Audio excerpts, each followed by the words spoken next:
Railway exams top 5 video మొత్తం చూడడానికి try చేయండి. ఈరోజైతే కొన్ని ప్రశ్నలు చాలా ఇంట్రెస్టింగ్‌గా ఉన్నాయి.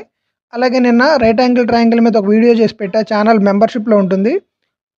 వీలైనంత మంది అంటే మెంబర్‌షిప్ చాలా ఎక్కువ మందే తీసుకున్నారు. ఒకసారి ఆ వీడియోని ఖచ్చితంగా చూడండి. అలాగే ఎవరైనా మెంబర్‌షిప్ తీసుకోవాలనుకుంటే తీసుకోండి. ఒక స్టూడెంట్ ఉన్నాడంటమ్మా 65 మార్క్స్ వచ్చినాయంట. కానీ 20 marks below the qualifying marks. మొత్తం మార్కుల్ని నేను వై అనుకుంటా. మనోడికి వచ్చింది ఎంత 65%, 65/100 ఇది మనోడికి వచ్చింది. కానీ క్వాలిఫై మార్క్స్ కన్నా తక్కువ వచ్చినాయి. అంటే మనోడికి 20 మార్కులు కనుక వచ్చుంటే క్వాలిఫై అయిపోతాడు కదా, అందుకే +20. ఇంకొక స్టూడెంట్ ఉన్నాడంట 80% మార్క్స్ వచ్చినాయి అంట. చూడండి, టోటల్ మార్క్స్ వై కదా, కానీ మనోడికి 10 మార్కులు ఎక్కువ వచ్చినాయి అంట క్వాలిఫైయింగ్ మార్కుల కన్నా. సో నేనేమంటానంటే ఆ 10 మార్కులు తీసేసాను అనుకోండి, మనోడు కూడా క్వాలిఫై అయిపోతాడు, అందుకే -10. సో ఇది క్వాలిఫైయింగ్ మార్క్స్, ఇది క్వాలిఫైయింగ్ మార్క్స్, అందుకే ఈక్వల్ టు. అలా చూస్తూ ఉండండి. 80y/100లో నుంచి 65y/100 తీస్తే వచ్చేదంతా 15y/100. ఈ మైనస్ ఇటు వస్తే +30. 200 పెట్టి వెళ్ళిపోవాలి. 15 ఎక్కంలో 30 2 సార్లు 100 × 2 200. So y = 200. √3 tan 2θ - 3 = 0. ఇప్పుడు నేనేం చేస్తానంటే ఈ మైనస్ ఇటు పంపిస్తే = కదా. ఇప్పుడు tan 2θ = 3/√3 కదా. 3ని ఎలా రాయొచ్చమ్మా, √3 × √3 రాయొచ్చు కదా. ఈ /√3ని ఇలాగే రాస్తా.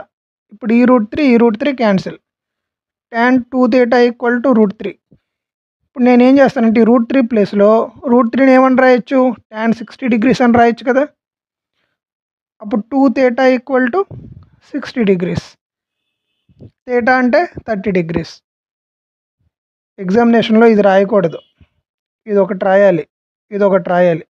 ఈ 2 స్టెప్లు రాసి ఆన్సర్ పెట్టి వెళ్ళిపోవాలి. ఇది కూడా రాయకూడదు. కేవలం మీకు అర్థం కావడం కోసం మాత్రమే స్టెప్లన్నీ రాస్తున్నా. ఈ ప్రశ్నని ఒక రెండు మోడల్స్లో చెప్తా. మీకు ఏది నచ్చితే ఏదో నోట్ చేసుకోండి. The number of boys girls ఉన్నారంట స్కూల్లో, ఎంత 5:7. బాయ్స్ గర్ల్స్ 5x 7x అనుకుందాం. 8 more బాయ్స్ వర్ యాడెడ్. తర్వాత ఆ 8 more బాయ్స్ యాడ్ అయ్యాక కూడా girls to boys ratio 1:1. So boys girls 1:1. So problem అయిపోయింది. ఇక్కడ వరకు మీరు చదివితే CBT1 NTPC పేపర్లోని ప్రశ్న ఇది. 8 మంది బాయ్స్ యాడ్ అయ్యాక కూడా రేషియో సేమ్ ఉంది అంటే నేనేం చేస్తానంటే 5x బాయ్స్కి 8 మంది బాయ్స్ యాడ్ అయ్యాక కూడా రేషియో ఈక్వల్గా ఉంది కదా, = girls 7x. 7x - 5x 2x = 8. అడిగింది ఏంటి, difference between the boys and girls. 7x - 5x అంతా 2x. డైరెక్ట్గా వచ్చేసింది కదా, 4th ఆప్షన్. ఇది ఒక పద్ధతి, అంటే 30 సెకండ్స్లో చేసే పద్ధతి. ఇప్పుడు 1 minute చేసే ప్రొసీజర్ కూడా చెప్తాను చూడండి. Boys girls 5x 7x. So 5x బాయ్స్కి 8 మంది యాడ్ అయితే, అలాగే గర్ల్స్ 7x కదా, ఈ రెండింటికి రేషియో 1:1. క్రాస్ మల్టిప్లికేషన్ చేయండి. 5x + 8 = 7x. తర్వాత 2x = 8, x = 4. నన్ను అడిగింది ఏంటి, ఇద్దరి మధ్య డిఫరెన్స్. అంటే 7xలో నుంచి 5x తీస్తే ఎంత, 2x. x వాల్యూ 4 కాబట్టి 2x అంటే 2 × 4 8. 4th option. మీకు ఏది నచ్చితే అది నోట్ చేసుకోండి. ఈ ప్రాబ్లమ్ను కూడా 2 రకాలుగా చేద్దాం. The difference between the squares of the 2 consecutive odd integers is 56. తర్వాత ఆ నెంబర్స్ ఏంటని అడిగాడు. First option verification. 13² అంటే ఎంత, 169. 15² అంటే ఎంత, 225. చెప్పింది ఏంటిది, డిఫరెన్స్ ఎంత ఉండాలన్నాడు, 56.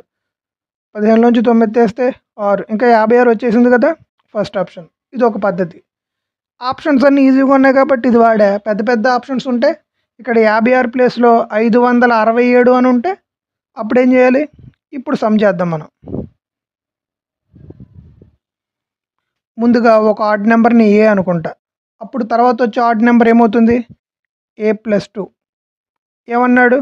డిఫరెన్స్ అన్నాడు. తర్వాత ఇంకేమన్నాడు? స్క్వేర్స్ అన్నాడు. ఇంకేమన్నాడు? ఈజ్ ఈక్వల్ టు 56 అన్నాడు. మీరు కనుక ఎగ్జామినేషన్‌లో ఈ స్టెప్ ఏస్తే ప్రాబ్లమ్ ఎప్పటికి రాదు. నెగెటివ్స్‌లో వచ్చుద్ది. మరి ఏం చేయాలి? a+2 అనుకున్నాం. ఇక్కడ దాకా బానే ఉంది. తర్వాత డిఫరెన్స్ అంటే ఇది పెద్ద నెంబర్ అవుతుంది, చిన్న నెంబర్ అవుతుంది. పెద్ద నెంబర్‌లో నుంచి చిన్న నెంబర్ తీయాలి ఎప్పుడు. స్క్వేర్ అన్నాడు కదా! డిఫరెన్స్ అన్నాడు కదా! Equal to 56. ఇది కరెక్ట్ స్టెప్. ఇది రాంగ్ స్టెప్. ఎగ్జామినేషన్‌లో మీరు ఏం చేస్తారో కూడా చాలామంది చేసే తప్పులు ఇవే. దీన్ని a+b² రూపంలో ఉంది కదా! ఎక్స్పాండ్ చేద్దాం రండి. a², 2 అంటే b కదా!